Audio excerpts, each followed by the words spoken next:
सुसंस्कृत बनाते हुए भागलपुर के साहित्य की बगिया में इतने सारे फूलों को एक साथ हम लोगों से जोड़ने वाले इस संस्था के सम्मानित प्रधान संपादक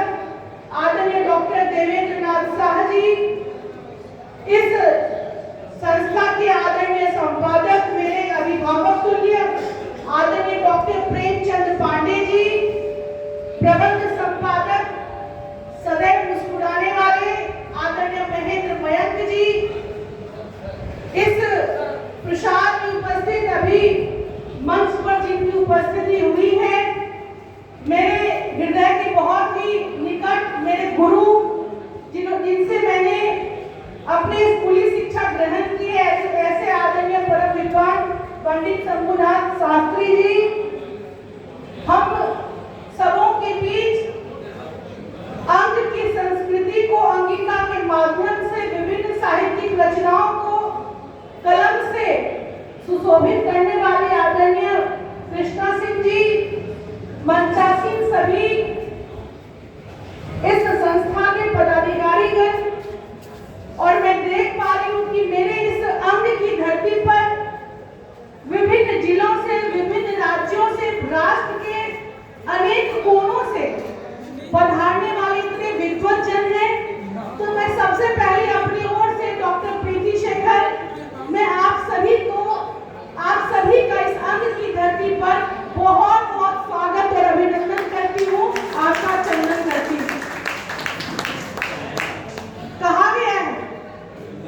कि साहित्य संगीत कला विहीन, साहित्य संगीत कला विहीन साक्षात पशु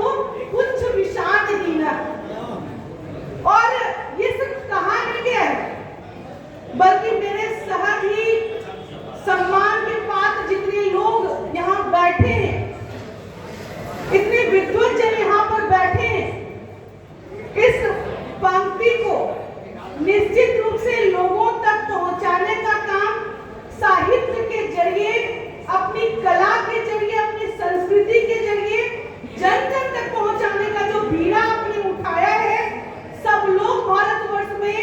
यदि अलग अलग विधाओं में भले ही कार्य करें, लेकिन अगर उनके हृदय के मन में कोई साहित्य प्रेमी का भाव जगता रहे तो निश्चित रूप से इस पंक्ति की सार्थकता हो जाएगी और हमारा देश निश्चित ही परम वैभव को प्राप्त करेगा। इसमें कोई संदेह नहीं, इसमें कोई अतिशयोक्ति नहीं, ये मेरा विचार है।